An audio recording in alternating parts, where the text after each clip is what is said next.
ऐसा तो नहीं हो कि आने से पहले ही आपको गिरफ्तार कर ले पुलिस? नहीं मन्ना क्यों कराई पुलिस? मन्ना पुलिस किस लिए गिरफ्तार करेगी? इसमें कोई मतलब नहीं अपनी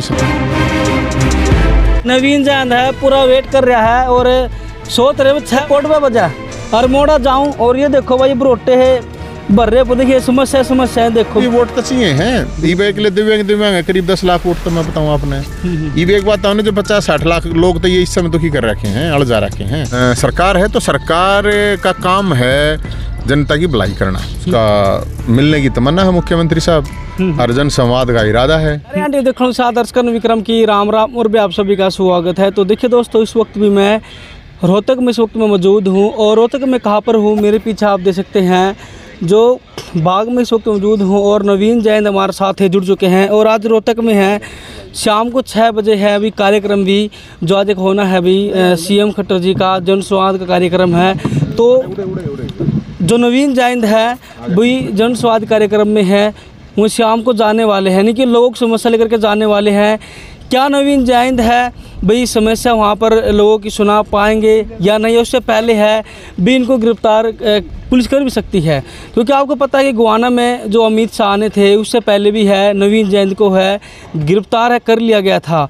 ये सीएम जी खट्टर का प्रोग्राम है, आपको क्या लगता है वहाँ तक पहुँच पाएंगे नहीं? तो फिलहाल हमारे साथ दे सकते हैं नवीन जैन हमारे साथ जुड़ चुके हैं जी। राम राम जी। राम राम भाई। और जी ठीक हो? हाँ बिल्कुल बढ़िया। तो आज फिर शाम में 6 बजे कार्यक्रम में जा रहे हैं? हाँ कार्यक्रम में जा रहे हैं। तो क्या क्या समस्या है जो लोग आप लेकर जा रहे हैं? समस्या के मैन तो जो है भाई फैमिली आईडी को लेकर लोग बीपीएल कार्ड काट दिए लोगों के, विकलांग विधवा दिव्यांग साथी थे जो बहुत से वे परेशान हो रहे हैं, बुजुर्ग हैं उनकी पेंशन काट दी। तो मैं तो एक मोटी समस्या है और जित भी जाओ यहाँ पर आना जब भी जाओ हैं लोग बहुत मिले हैं और बहुत दुखी हैं। तो एक तो सबसे बड़ी समस्या तो यही है। दूसरी बात ये है कि जो बेरोजगारी का इशू है, 2 लाख वैकेंसी खाली पड़ी हैं, भर्तियां बहुत रही नहीं, कैंसिल फालतू हो रही हैं। तो जो वैकेंसी खाली पड़ी हैं सीएम साहब से हम तो ये कहेंगे जी ने भर्ती कर दो, बेरोजगारी खत्म हो जाएगी, उनके ब्याह हो जाएंगे तो वो अपना घर बसा लेंगे, नशा ना करेंगे, रोड़े ना करेंगे, अपराध ना होगा। ये बड़ा मतलब ये मान के चलो एक बहुत बड़ा ही ये संकट आ रहा है हरियाणा में। इस चीज़ ने न्यू मानियो, हड़का मत मानियो, इसको लेके हम जाएंगे। इसके अलावा और भी कई समस्या हैं, जैसे मान लो नशे की है, अब साइकिल चला रहे हैं तो साइकिल तो तेज बात जाए नशा, साइकिल तो थ्यावक होना नशा। देखिए आपने बात करी है जो एक फैमिली आईडी लेकर ना है सुफिदो का गाँव था खेड़े खंगवती, उसमें गए थे जो दोनों पैर से अपाहिज था और 10 लाख तो पुरुष की इनकम है, यानी कि जो गरीब है वो अमीर बना जा रहे हैं और अमीर है गरीब। तो ऐसा क्यों? ये मजाक हो रहा है, ये सही नहीं है। सबसे जो इसमें सबसे दुख की बात है ना, वह दुख की बात है या अक भाई 10 लाख रुपए तुमने 10 रुपये नहीं जो कमा रहा है उसके 10 लाख रुपये बना दिए तुमने, ठीक है? तो ये तो सही को ना। और 3 साल की उसमें एक लड़की थी 3 साल की, उसकी भी 5 लाख इनकम, एक 5 साल की लड़की थी उसकी भी 5 लाख इनकम, एक 8 साल का छोरा था उसकी भी इनकम। तो इसलिए ये सारी चीज़ें ठीक नहीं है और इनको ठीक करने का कोई मैकेनिज्म होना चाहिए। मैंने बात है या चक्कर काटे जहाँ धक्के खाए जाए, तो इनका तो प्रायोरिटी होना चाहिए, पहला सोल्यूशन होना चाहिए, समाधान होना चाहिए। जी जी जी। तो क्या लगता है जो आज शाम को 6 बजे कार्यक्रम है सीएम जी का, क्या आपकी उसमें एंट्री हो सकती है? वो तो जन संवाद है, उसमें क्या प्रॉब्लम है? उसमें तो जन संवाद का मतलब तो ये है, कोई डांगर थोड़ी जानवर थोड़ी, हमें आदमी है, हम भी जन संवाद है तो सबके लिए ओपन है। तो हम भी जाओगे जाके अपनी समस्या बताओगे कि जी ये समस्या है, लोग आए हैं। ऐसा तो नहीं हो कि आने से पहले ही आपको गिरफ्तार कर ले पुलिस? नहीं मन्ना क्यों कराई पुलिस? मन्ना पुलिस किस लिए गिरफ्तार करेगी भाई? इसमें कोई मतलब नहीं, अपनी समस्याएं लेकर मैं कोई उड़ा कोई नू थोड़ी है भाई, कोई उड़ा विरोध प्रदर्शन करने थोड़ी जाऊँ। रैली भी थी अमित शाह की, उसका पहले बाबू गिरफ्तार कर लिया था। नहीं वो भाई वो तो देखो उनके ऊपर है, बाकी ये तो जन संवाद है। ये तो चलो हम वहाँ पे तो एक विरोध प्रदर्शन करने जानते और कुछ कैस को हो, लेकिन इसमें तो जन संवाद है और जन संवाद का मतलब तो यही होना चाहिए ना आगे भाई मिल लें जाके। और मुख्यमंत्री साहब ने तो सबको बुलाया है कि जिसकी भी समस्या है वो लेकर आओ अपनी, और मेरा तो यही है कि जाऊँ और जाके ये समस्या हमने उसमें की है, मुख्यमंत्री साहब इनका समस्याओं का समाधान कर देंगे तो हम तो यही मानने हैं कि भाई अच्छी बात है और हम तो मंदिर बनवा देंगे भाई, मुख्यमंत्री साहब के करवा दे समस्याएं जो लेके जा रहा हूँ। और जो बाग आपका यहाँ पर हर रोज कितने लोग आपके पास समस्या लेकर भाई मेरे दौरे तक को के गणे तक को ना आते, पर किसी दिन 20 भी आ जाए, किसी दिन 30 भी आ जाए, 50 भी आ जाए, 100 भी आ जाए। तो बहुत होता जी, बहुत होता भाई हम तो जब वही तो बात है ना, हम तो कुछ भी नहीं है, उसके बावजूद लोग परेशान बहुत हैं। आप 70 लाख फैमिली आईडी बनी है, जिसमें से 60 लाख के करीब फैमिली आईडी में गड़बड़ है, और करीब 10 लाख तो ऐसे हैं जो चक्कर काट काट के थक के अपने घर बैठ लिए। ये बड़ी समस्या है। तो आज फिर आप जाने वाले हैं और लोग समस्या वहाँ पे लेके जाने। हाँ बिल्कुल। तो फिर क्या लगता है आपकी बात सीएम सुन पाओगे सामने?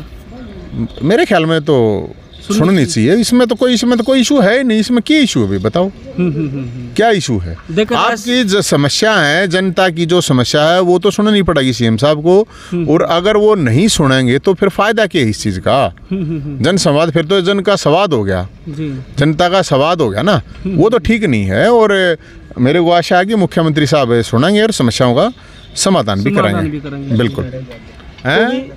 आता इलेक्शन आ रहा है तो भी वोट तो चाहिए हैं। ईबे के लिए दिव्यांग करीब 10 लाख वोट तो मैं बताऊं आपने।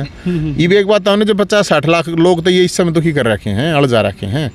तो नहीं नवीन जी, बहुत सारे लोग यही बात कहे हैं, जो जन स्वास्थ्य कार्यक्रम हो ना, वहाँ आप अपनी समस्या लेकर आए हैं, नो है सुन जरूर ले, लेकिन बाद में औंधे भी कोई नहीं, वो फिर उसका फायदा नहीं है। और मुख्यमंत्री साहब को हम अपनी तरफ तो कुछ सुझाव भी देंगे, अगर समस्या समाधान कैसे उसका वो सुझाव भी देंगे, ऐसी बात नहीं है। हमारी तरफ से कोशिश ये रहेगी कि वो सरकार है तो सरकार का काम है जनता की भलाई करना, और मान लो सरकार ने किसी चीज़ का ना बेरा तो बता दें, मैं तो सुझाव भी दे। अच्छा, आपने एक पोस्ट में एक बात और कह रखी है भाई, हम कोई रोड़ा को नहीं करेंगे। नहीं, रोड़ा किस लिए करना है भाई? वो तो है ही कि भाई जन उसका मिलने की तमन्ना है मुख्यमंत्री साहब, और जन संवाद का इरादा है, और एक वादा है, अगर रोड़ा नहीं करेंगे, रोड़ा नहीं करेंगे। हाँ, शांतिपूर्वक जाओगे? हाँ, शांतिपूर्वक जाऊँ मैं तो अपने। और ये ले जाकर ये लेके जाएंगे मुख्यमंत्री साहब, तो वहाँ पे जाकर बैठ के अपनी भाई नवीन जैन है, पूरा वेट कर रहा है। 6 बजे कोर्ट में बजा और मोड़ा जाऊँ, और ये देखिए समस्या देखो, मैं आपको दिखाऊंगा। ये फार्म देखो भाई, ये समस्या भाई अलग अलग तरह की। और मैं देखना था नवीन जैन ना, ये लिस्ट से बना रहे थे, ये लिस्ट लास्ट क्या बना रहे थे आप? इस पर देख रहा था मैं, लिख यहाँ पे आंकड़े हैं ना, कुछ अलग अलग आंकड़े हैं ये जो हरियाणा के आंकड़े हैं, और उन आंकड़े तो बताने पड़ेंगे ना वहाँ सीएम साहब के सामने। कोई भी बात है और लॉजिकली रखनी पड़ेगी ना, ऐसे कुछ तो रख नहीं सकते ना। तो वो बताई जाएगी कि सीएम साहब ये इस तरह ये आंकड़े हैं, इन आंकड़ों के ऊपर कुछ एक्शन लो आप। और मुख्यमंत्री साहब ले लेंगे तो बढ़िया भाई, नहीं तो फिर हमने तो वही बात है, हम तक फिर झंडे ठाने पड़ेंगे। और क्या होगा? इस तो फालतू तो केस हो जाएंगे, जेल में चले जाएंगे, और इससे तो फालतू कुछ होना नहीं। बाकी जन संवाद है, तो आज मुख्यमंत्री साहब के जन संवाद में हम जाएंगे और मिलेंगे। तो फिलहाल आप देख सकते हैं नवीन जैन अपने साथ जुड़े हुए थे, और आज शाम 6 बजे को है जो सीएम खट्टर है, जन संवाद है जो करने जा रहे हैं, कि लोग समस्या सुनने जा रहे हैं, तो उसमें है जो नवीन जैन है वो भी शामिल होने जा रहे हैं। फिलहाल दोस्तों क्या कुछ कहेंगे इस वीडियो को लेकर, तो क्या लगता है आपको, क्या वे जन संवाद सभा में हैं, क्या वो शामिल हो पाएंगे? तो कमेंट बॉक्स के माध्यम से आप अपनी राय जरूर दें। हम फिर हाजिर होंगे किसी नए कंटेंट के साथ। धन्यवाद।